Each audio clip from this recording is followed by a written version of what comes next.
Are we live? Are we live? Are we live? What's going on, everybody? It's Talking Giants live stream. Are we live? Are we live? Come on, people. Let us know. Let us know if we are live. Are we live? Are we live? Okay, we're live. All right, what's going on? No Justin tonight. He's bowling. He decided to quit. He decided to skip work to go for his bowling league. So I'm here with Shaun Morash.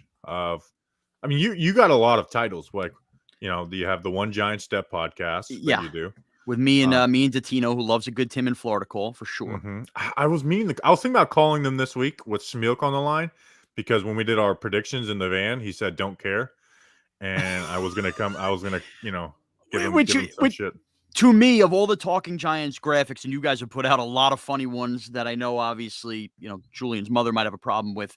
Of all of them, the record stuff when the Giants got the 6 wins and saying Schmelk should have cared, to me, was my favorite graphic of the year the Talking Giants put out. It still makes me laugh when I think about it because it's so true. Well, it made me laugh when I tweeted it because that was the Jaguars game too, I believe. So it was 6-1. Yeah, it was when they got to basically where everybody had picked them at a max at 6 wins. Yeah, all time high. Yeah, everyone had them at basically 6 wins. So it's like L,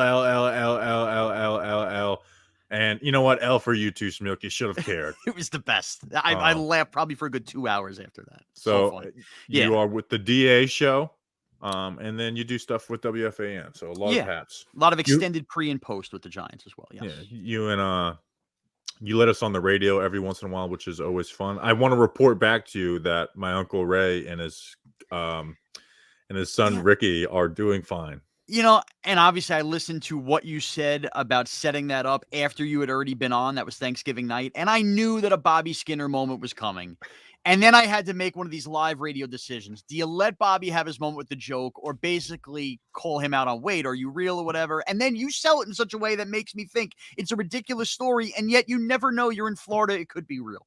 Well, yeah, that's the thing is, like, it could be real. Like, I could be like, how we, with our podcast, it's like we save, like, all right, let's catch up on life for the last 5-10 minutes. There's a lot of times where it's like that could be a real Bobby story, or it's literally a Trailer Park Boys scene. Yeah, if you're doing donuts on the beach in a hurricane, who's to say that you don't have an uncle burning ravioli on Thanksgiving and setting a trailer on fire? Anything's in play. Yeah, I got a drag race ticket, or I'm doing burning a parking lot. It could be a real story. All right, let's get into it. We're gonna get into some of your all your questions here in a second, so get at them. We got all of our people here. One, how are you feeling? Like we I listened to you with Datino on the One Giant Step pod, but they're going into that Colts game. I've said this line like 10 times where I'm like, I knew we were going to win that game because their offense is so bad.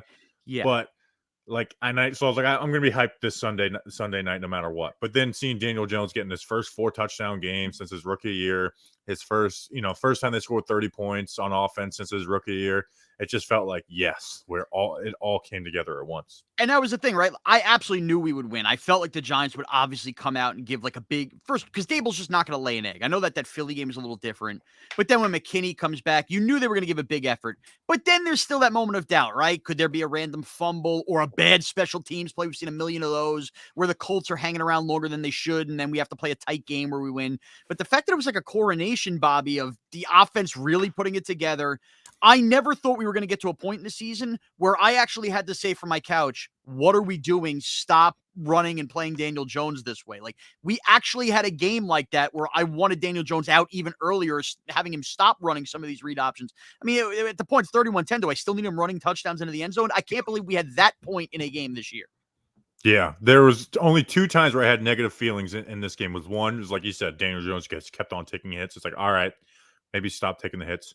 And then when Richie James almost fumbled that pass, I was like, now it's like 2 fumbles and 3. I was like, stop fumbling, for the love of God, stop fumbling. Like, dude, this is not what we need. Like, this whole second half is just supposed to be a good time. Don't ruin it for us.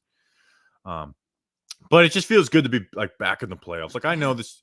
Like, one, I have an athlete brain where it's like, when I come on Talking Giants, am I predicting the Giants can win the Super Bowl? But there is no doubt in my mind that there is belief that they can go and win it, because it's just an NFL any given Sunday. Why not us? And I always go into that. But now I'm at a point with the first round game, especially if we get the Vikings, I'm like, all right, win.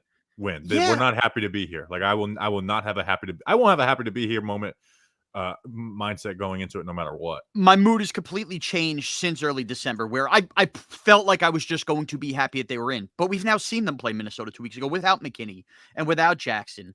And I know you've brought this up a lot with Justin. Even if it was the 49ers, you're intrigued by playing Brock Purdy and seeing what Wink Martindale can do. I probably lean towards more what Justin's feeling. But to the point that you guys were saying, yeah, like now it's you could really envision and things breaking their way for a run. Like I had this debate with my friends, like, couldn't you see the Cowboys pulling a Cowboys and losing and the Packers beating the 49ers and then like it breaks away where the Giants are hosting an NFC championship game versus the Packers? The fact that all of that sounds outrageous, but at least we're allowed to dream it and envision it shows how far the team's even come in 3 weeks that they're putting this together. And as far as the Viking stuff, man, expect to win, especially with their offensive line injuries. I have a lot of friends who are Viking fans because they're one of those weird teams that somehow a lot of people all over the place are fans of. I still don't understand. It's not like the Cowboys. I don't understand. But a lot of them have flat out said the one matchup they don't want in the first round now, after seeing what happened 2 weeks ago, is the Giants. And like that's incredible to me that we've gotten there. Yeah, and I think look, it's not just Giants fans. Like, there's people who cover the league are like, Giants aren't going to be kind of a tough out. And you go look at their schedule, right? Like, let's look at the wins. Jaguars look like a pretty good team. Like, the Jaguars were a team going into that game where I was like, I was like, they have like the personnel that's like perfect to match up against the Giants defense, where they have options across their wide receiver room. This is before Adoree Jackson was hurt, where a wide receiver one could just kill us. Right. The Ravens, the Packers, like the Packers were 3-1 at that point. They didn't have like the Giants started that meltdown. Yeah, and we're the ones who hurt his hand, which really, crippled the Packer offense moving forward too. Right, that's a good win. And if the Packers win, right off the bat, you're talking about 3 probable playoff teams in that spot. Yep, there you go. The Vikings, that it was a tough out. The Commanders were, putting some stuff together, got 1.5 wins. But the thing that makes me the most excited for it is Daniel Jones. Like, I am so excited to see Daniel Jones. And, we talk. I was, especially after that, we were asking for it for a couple weeks. It was like the Seahawks game, kind of what they were doing offensively got figured out. Then the Texans game, they won. But the Texans so bad that we came on that podcast and we were kind of bitching and moaning after that Texans game. I was like, all right. Like, it's time to open this offense up and put in Daniel Jones' hands. These last 3 weeks, they truly have. The numbers show that. The eye test shows that. And he has played his best ball. Yeah, and I think that we hit a point in the middle of the season. And that Texan game was one of those games where you talked about this. You were very big on this, I remember preseason. You want to beat the team. You want to be the team that's beating all the bad teams this year instead of everybody beating us, right? That was a point that I think you hammered home numerous times. The Texans game was a definition of that. It almost felt as if there was essentially no game plan to beating the Texans. It was, we know we could have Saquon just crush them, so we're going to have Saquon crush them, and we're going to get by, and we're not going to show a lot in this game. And that's what they did. But I think what happened before that Texan game with what happened with the Jaguars, look, losing Daniel Bellinger ended up being really, really important to this team and this offense. Losing Evan Neal, as much as he struggled coming back, was really important. And I think this was a team and an offense with Kafka and Dable that already didn't trust a lot of things with the offensive line. And then you lose a two-way tight end that was developing. And then, of course, the Wandell injury happened. And, it took Hodgins really learning this. He knew the system, obviously, coming from Buffalo, but getting more comfortable with Daniel Jones. There were too many fluid moving pieces where I think the Giants held a lot back with Daniel Jones. And now everything seems to be clicking at once at the right time. And geez, I mean, we saw this with, it's not the same thing with Eli, but you're always going to relate it to Eli. The quarterback is playing his best football at the most important time. You were going into these games the last couple of weeks going, yep, I trust Daniel Jones. He's not turning the ball over. He's making these throws, quick passing game. That's when you want your quarterback to shine, is this time of year, and he's shining. Yeah, people don't watch. People do, but they watch highlights. They're not watching as intently when they're watching other quarterbacks around the NFL. Like, even on the best games, guys make bad mistakes and they miss and they have inaccurate throws. Daniel Jones, man, and this is even when they were running some hand, like, he just doesn't miss. Like, he has like there's 2 or 3 plays where it's like, okay, this ball is a little inaccurate, but it's not deathly inaccurate where it turns into an interception, one. And then there's 2 decisions where it's like, I would have rather have that back, but the decisions aren't like, oh, he threw an interception or almost threw an interception. It's like, I think he could have tightened the ball, like thrown the ball here, like 10 yards more down the field. Like, a lot of times my plays, my biggest, like, Daniel Jones should have done this, end up being like 10, 15 yard, 8, 10 yard gains. I totally agree about it. And the thing is, right, when we talk about the most elite of quarterbacks, their margin of error is so great, right? They can overthrow and nobody pays attention to it because they're marching up and down the field all game long. But the Giants, how many of these games have we gotten to midfield? Illegal shift, illegal formation, holding penalty, 1st and 10 becomes 1st and 20, kills a drive. And all of these possessions are so minimal that the Giants have had in these games that one bad little, where Daniel Jones might be a foot off, a couple inches off, and there's a drop out of it. And suddenly he's the worst quarterback ever because to Giant fans or to people who hate Daniel Jones, every ball better be exactly between the numbers because we can't ask NFL receivers to go, have a big catch radius. It's unbelievable how much he's cherry picked with some of these throws. Well, and you look, we talked about it on the mailbag pod today. Like I knew his looking at the catch rate of the starting receivers right now should not be overlooked as like, oh, that's pretty good. Like, no, that's like unreal. Their catch rates, for each single one. It's one thing to have like when Sterling Shepard had an 80% catch rate with Daniel Jones. We're talking about like their connection is really good. Now he has essentially like 3 guys at that point, and then he's got a big play guy and Slayton, who's like at the top of it. I had to make sure my wife didn't slip me an edible into my mozzarella sticks when I saw that Richie James had that high a catch rate, second in the NFL, because it just feels like as much as he's made big plays, I know a lot was in garbage time for a lot of parts of the year, all you envision him doing is dropping the ball, but in reality is that high a catch rate's unbelievable. Yeah, we talked about it where I was like, all Richie James, like I actually went and looked it up, like the Richie James garbage time stats, and then after that, he's like, okay, like he listened to Talking Giants. He took it personal. I want to get because I don't know your opinion on this. Are you playing the starters? Don't want them going to the playoffs after. So I truly can be swayed. Like I get swayed with this conversation with the wind. I go back and forth every other second. I'm no longer going to be swayed on this. I'm just going to flat out tell you, no. And I'm so sick and tired of hearing about 2007 when it relates to this. I really am. But it's a Giants fan defect where it's like, let's compare every single thing ever to 2007. But it's like, I'm gonna make the case, and I think I might be able to sway you back. All right, we all love 2007. Obviously, an undefeated Patriot season is way different than the Eagles and Cowboys jockeying for buys, NFC East, and all of that. Right. Number 2, the 2007 team, as much as we didn't have expectations, was extremely deep. The main reason none of us believed in the Giants, we all knew they had some high-end talent, right? Saquon, some of these guys came into their own, Dexter Lawrence, and obviously we saw what Daniel Jones became, Andrew Thomas. But beyond these guys, we've seen the lack of depth exposed. 2007, they can survive that. They did not have Shaun O'Hara and Sam Madison for the first 2 games in 2007 in the playoffs because they got hurt in that finale. Could you imagine losing Andrew Thomas and, oh, by the way, Adoree Jackson again this week? Now, I think Adoree's a little different because I think he does need to get some reps, but the Giants could survive that in 2007. They can't survive it now. And, oh, by the way, they did this in 2016, played spoiler, knocked Kirk Cousins and Washington out of the playoffs. Did that translate to some kind of magical run in 2016? No, it didn't. So I find that stupid. Also, but it was fun to tell my brother who's a Commanders fan, like, hey, you're not going to the playoffs. Yeah, no, look, and again, knocking out rivals and all that is great, but we're just going to forget that didn't somehow set some kind of momentum of crazy events. And, dude, like, whenever you look at this thing and look what's happening, so if the Giants were the 1 seed this year, would we pass up the bye and say, hey, please play us on Wild Card Weekend, or would you take the bye and rest everybody up? There's a reason teams play for the bye is because you want to have the bye. We have a de facto bye in this spot. Take it, run with it. You have Leonard Williams who's banged up. You've had Dex and Love play a lot of snaps, more than they've played in their career. Clearly they need a blow. And, even guys you don't even think of as that great, Hodgins or Slayton, could you imagine one of them turning an ankle or a knee or something in this game? What the heck would they do? We'd be bringing David Sills and Marcus Johnson back up. We are talking about a situation where the team is getting healthy now at the right time. And I'll close with this. You were with me. Justin was with me. I've been with you. The whole fan base has been this way. If you had to pick one thing that you think Brian Daboll mishandled the most this year, what would it be? Oh, it's easy. Adoree Jackson. Okay. We're all in agreement there. And the reason that was because it was an unnecessary risk. Well, hello, how hypocritical are we for saying they should play some of these starters? I understand it's not a punt return, but if any of them got hurt, that is so important and that determines the outcome of this wild card game. We're all hypocrites. We all said don't take unnecessary risks. Playing Sunday, some of your star players, is an unnecessary risk. And you know what? You want to spin it to a positive?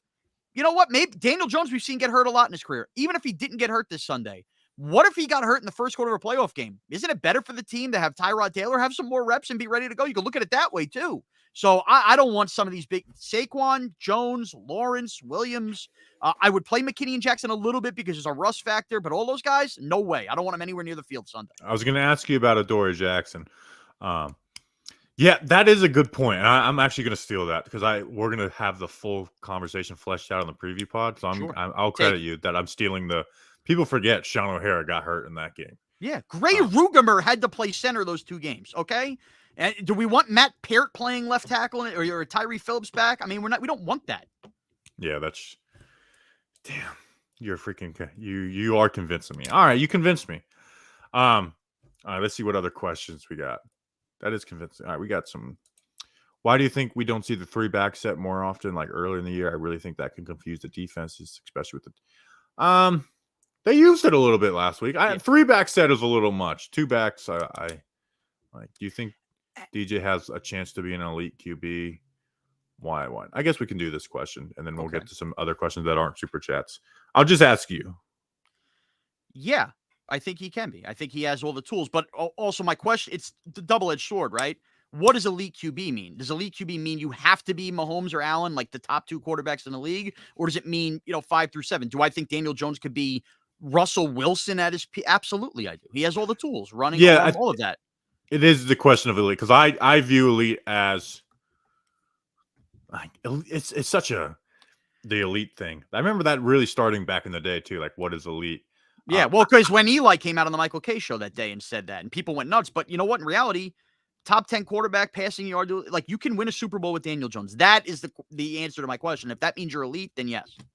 People got mad at me last year. I said my pro comp for DJ was always Ben Roethlisberger. It's fair.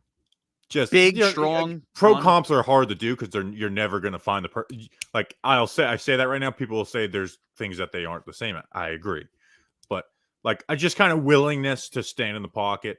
Rookie year DJ was like that, but like just at level of play, I think that's just like the ceiling for DJ, which is a lot of people want to throw those quarterbacks away, and it's always like we got to swing for Mahomes, Allen, and I think we get lost in like all right, like not everyone's going to have those guys. Go ahead and then swing. And if you strike out, you end up with Zach Wilson, and you could be a Jet fan right now. So that's entirely on the table. There's a lot of teams right now who probably would be knocking each other over if they could get Daniel Jones as well, which might happen. So just build up the team around him. There's nothing wrong with doing that. Oh, by the way, everybody wants to talk about Mahomes. You can still move on too. Right. What did the Chiefs do with Alex Smith? They continued to make playoffs after they got him from the 49ers, built the team up, and they were able to properly assess, all right, we think we've hit our peak with Alex Smith, and then they swung. I think that's exactly what the Giants should do, and you hope that you already have the guy and he's better than Alex Smith. And how many times did we got to see the best quarterback in the class not be the one that's picked first or second? All the time. Mahomes was picked 3rd out of that class. Yeah, Mitchell Trubisky went ahead of him, of course. Yeah. Allen was picked 4th out of that class, or no, right. 3rd out of that class. And by the way, I don't care where you are. You don't have to be in New York. You can be anywhere. If you right now would take Kyler Murray over Daniel Jones, knowing all you know, I think you're an idiot.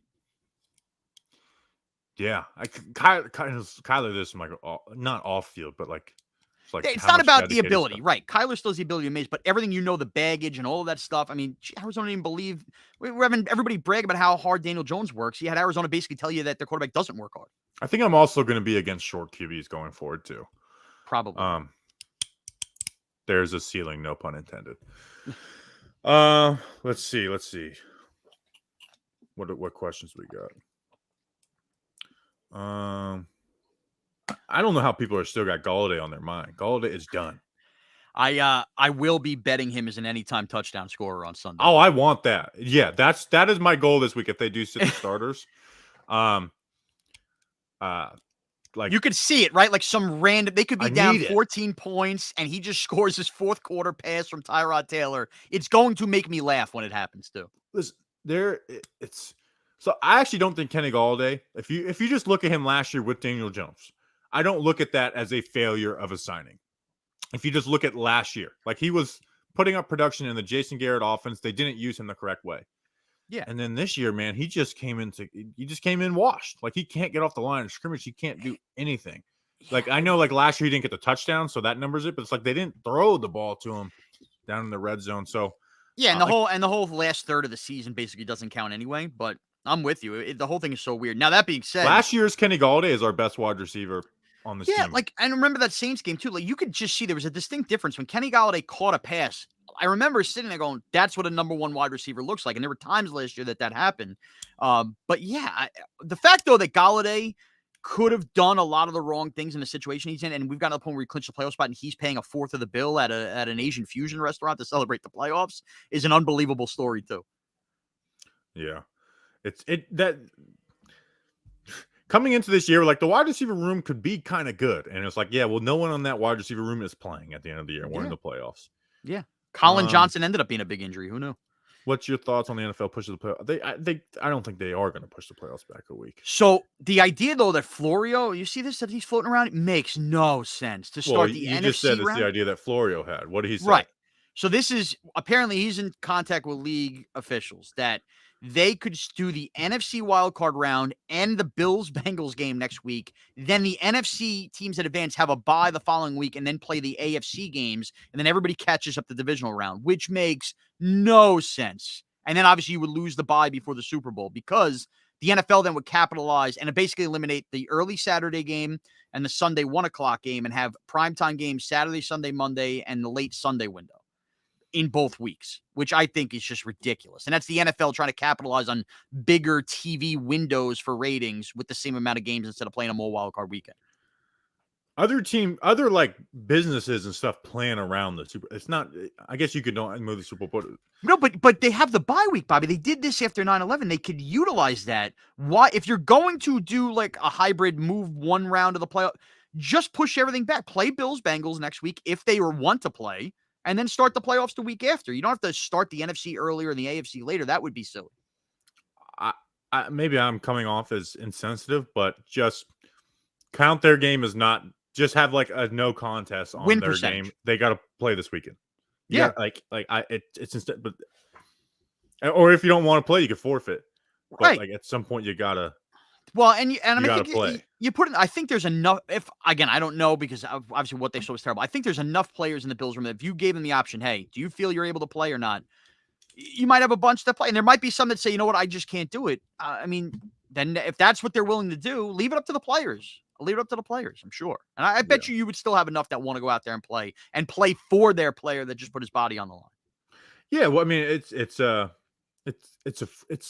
freak accident, right? Like from what everything I've read, it's a freak accident. So it's not like what they're in fear of going out and that happen again. That's what was really unusual about it, right? It wasn't like I don't want to call it a classic, that's the wrong word, but like an NFL head or spinal injury where you're like, wow, it wasn't like, really dangerous. James Harrison coming and just crushing somebody type thing.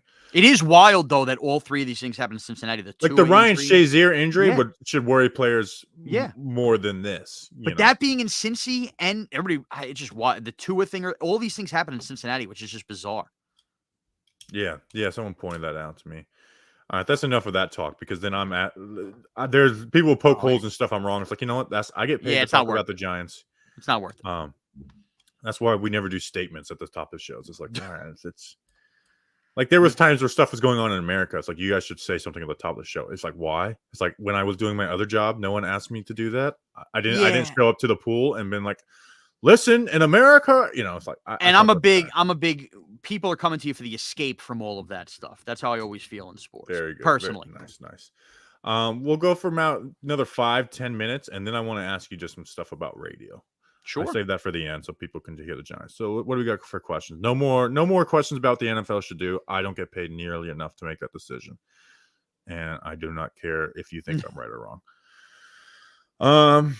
Now we know why Justin. Like when COVID first started happening, like we were on podcasts and people were like, what should they do? I was like, why am I answering this question? Like, I don't freaking know. Right. They don't know, so why should you know? Yeah. Like grab mailbag, like what should the NFL do about then I was like, you know what? I don't know. I just hope they play. Goodell makes a lot of millions of dollars to have a really crappy recliner and make these decisions. You should have to make exactly. Right. All right, let's get some more questions. Here's a question. We won't answer this directly. What do you think? What's the bigger issue, Dable Adoree on punt or playing with favorites over better players? I'll say Adoree because that was so important.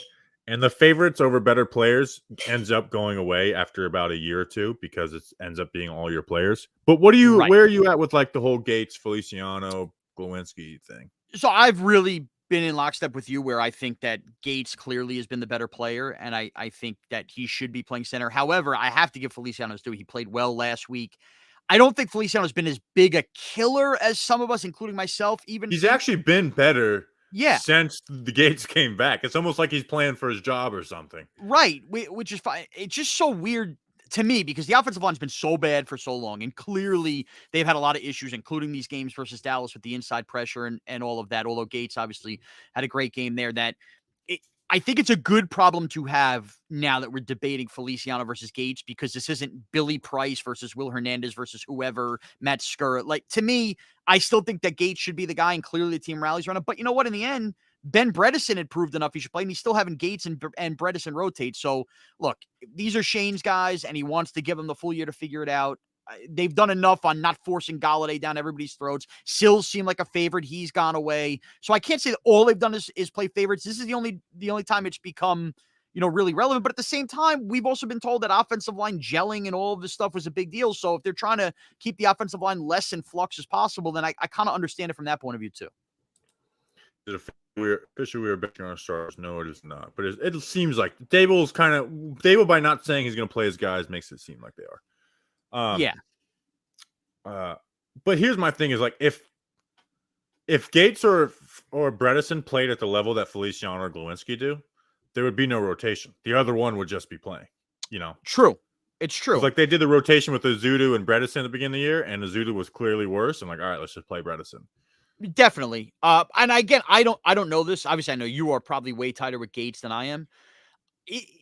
In the back of my mind, we don't know, like, what do the coaches see with Gates' conditioning too? You know what I mean? Like that was a big injury he came back from. Maybe they do have big plans for Gates next year, and this is just a matter of, you know what, we have the bodies now to limit these reps and keep the condition, and maybe that's just the way they view it. It'll be interesting to see what they do with him because he does he's not gonna command a lot of money.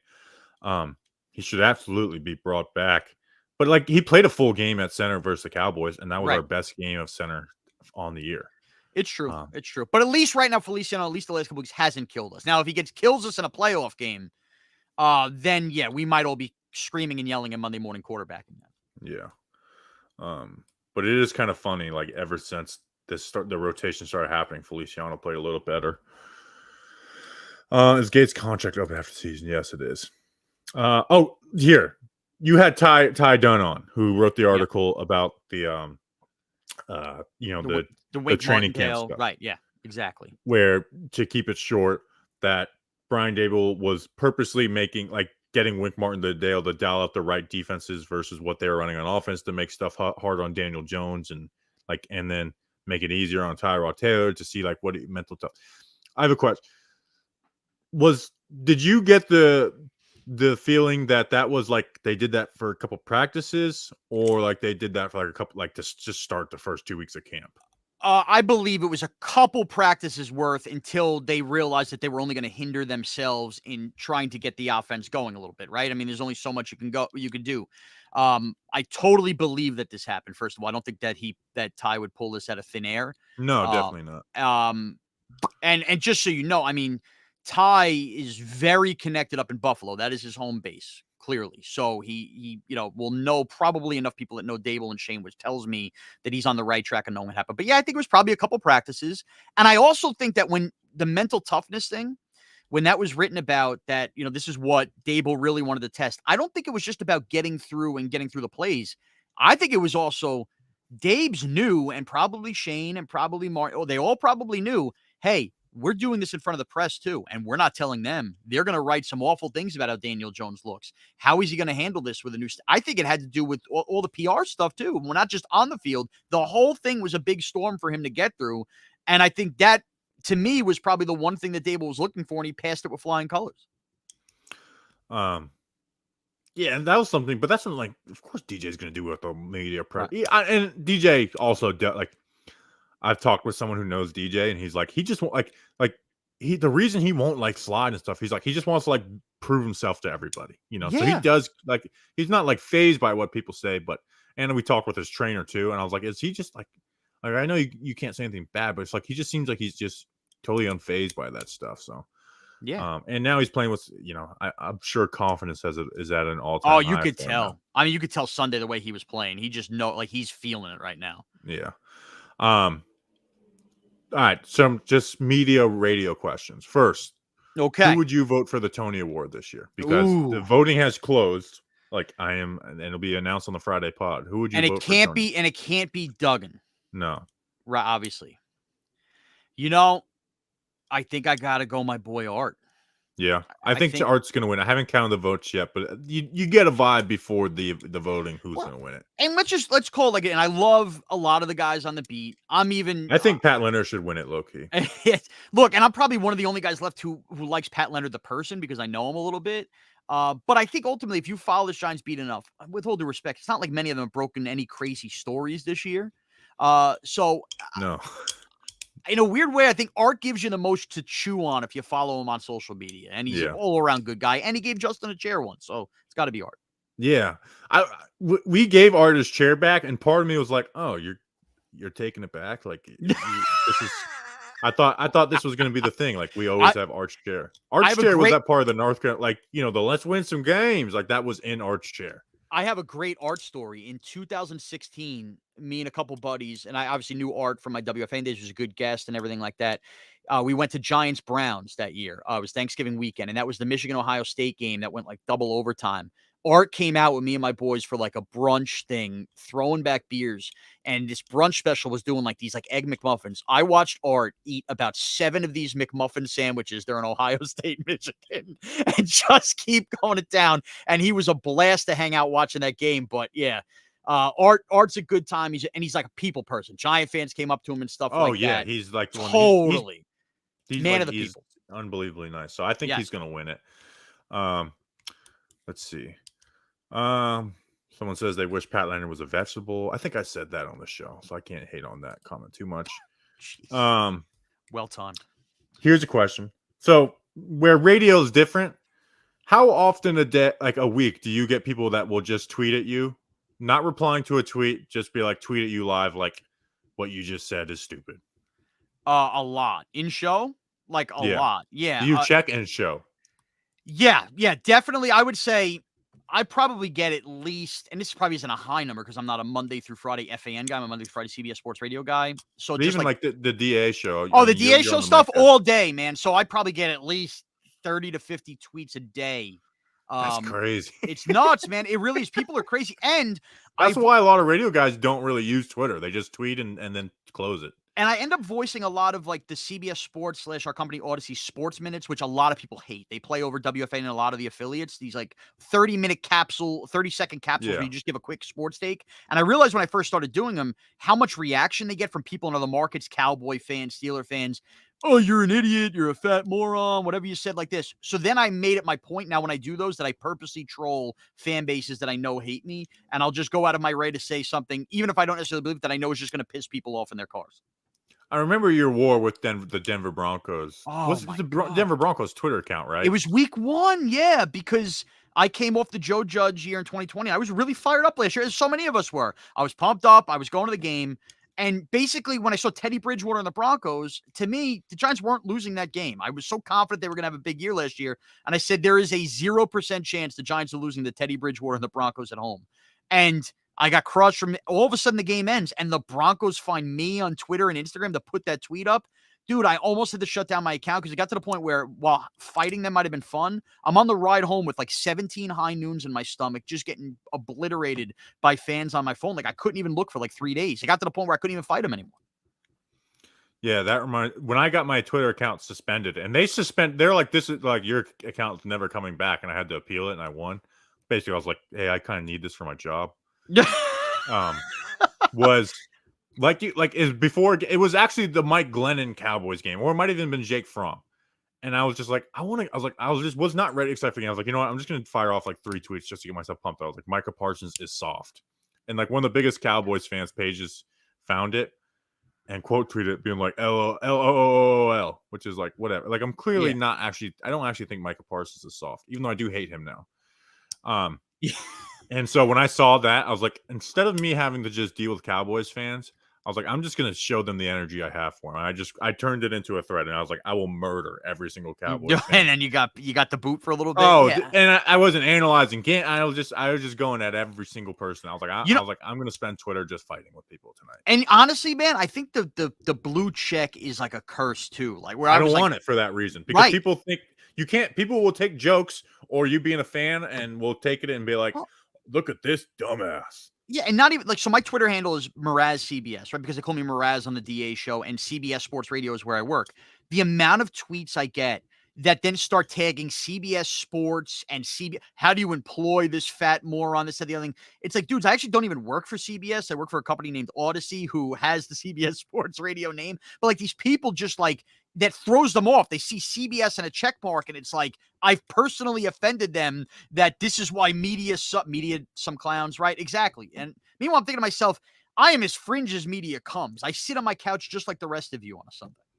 Yeah, no, it just like everyone. If you have a blue check mark, it's like inevitable. Like you will tweet out something that's funny or something Right. you think is a joke, and people will take it on 100% serious. It's bizarre.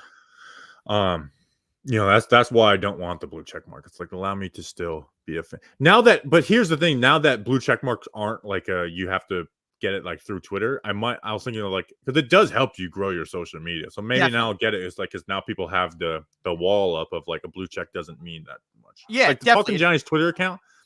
To me, it's not like my personal is a better Twitter account. And we're going deep in Twitter and stuff. It's all, but it's like the Talking Giants. Ever since it got the blue check mark, it grows like at like 3 times the rate. Yeah, when you have Daniel Jones shooting George Washington from it. Oh yeah, that's why when we got it, I was like, all right, how do we announce this? I was like, dang, just got a blue check mark. Time to smoke some crack or something like that, just to let people know, like we're not gonna change the account. I want to flip the script real quick, and I know we might be running out of time. I want to ask you a Talking Giants question from a diehard listener. All right, because Justin's not here, I want to know the answer to this. Listening to Talking Giants every single podcast for at least a year and a half now. That's how big a fan I am. I think you guys do it great. I'm not trying to kiss any ass. If I had to cherry pick one thing as somebody who works in radio that I listen to that I think would bother me if I was you, and I'm curious to hear your opinion, Justin's acknowledging of your sneezes, I think he thinks are way funnier than it is. We get a lot of comments saying show the sneeze though. Okay, so people are into it. I'm listening. I'm like, if I'm Bobby, as much as I love Justin, I'm like, dude, this isn't even funny enough. Just let me sneeze and keep talking and feel safe. Oh, I don't care about that because I see. Right. Here's the thing: I don't just sneeze. I am I'm sure you know people who they sneeze 8-9 times when they sneeze. Yeah, well, that's the other thing too. What the hey? What do you sneeze every podcast? How are you sneezing all the time? There's so much dust in my office. Is probably what it is. But I had to ask that question to you, and I don't care that it's live on a stream because whatever. We're having if there's things that bother me about Justin, that's probably like 20th. So yeah, and I love Justin, but it was just one of those. I mean, every time I hear him, I'm like, damn, if I was Bobby, I'd punch him right in the face. I'm trying to let's see. Since we're talking radio and podcasts, what's the thing that Justin does that annoys me the most?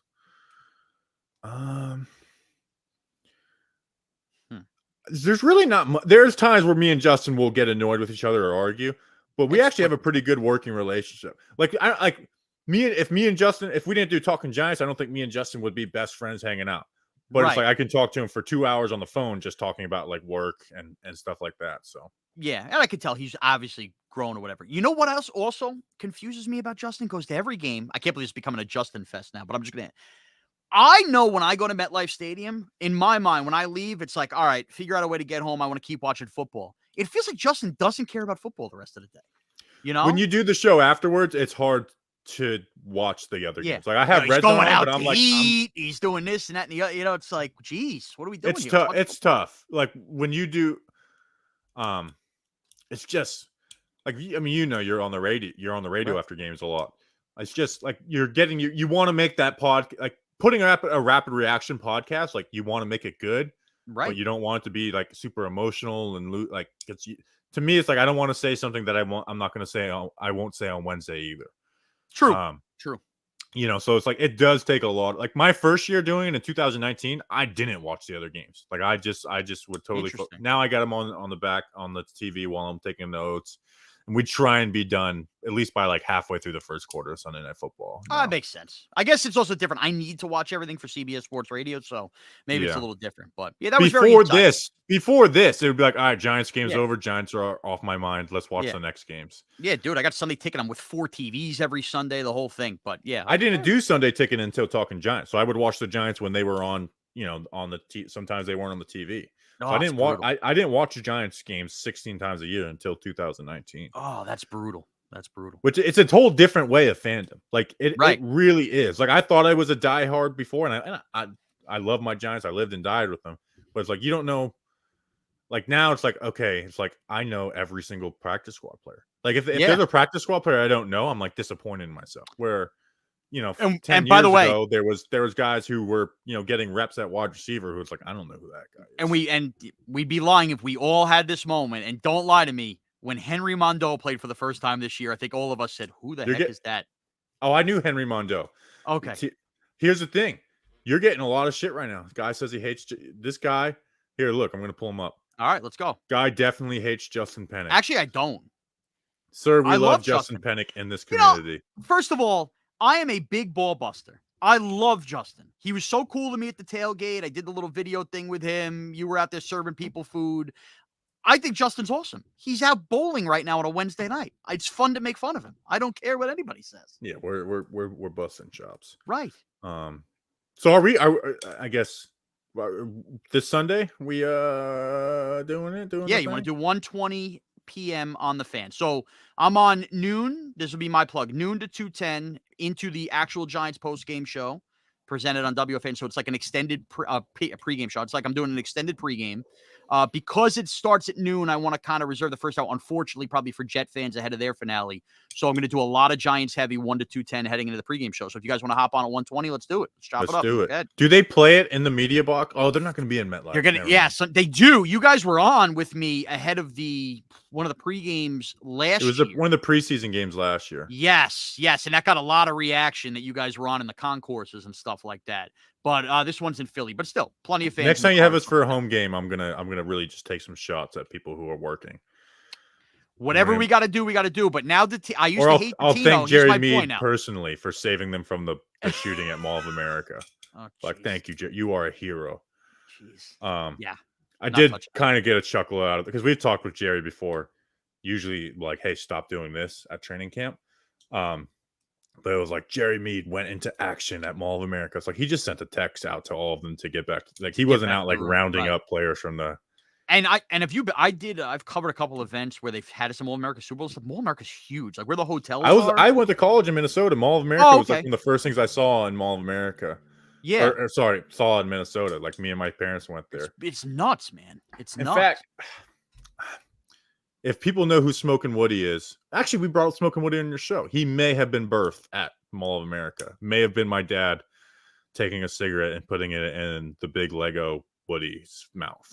Oh, geez.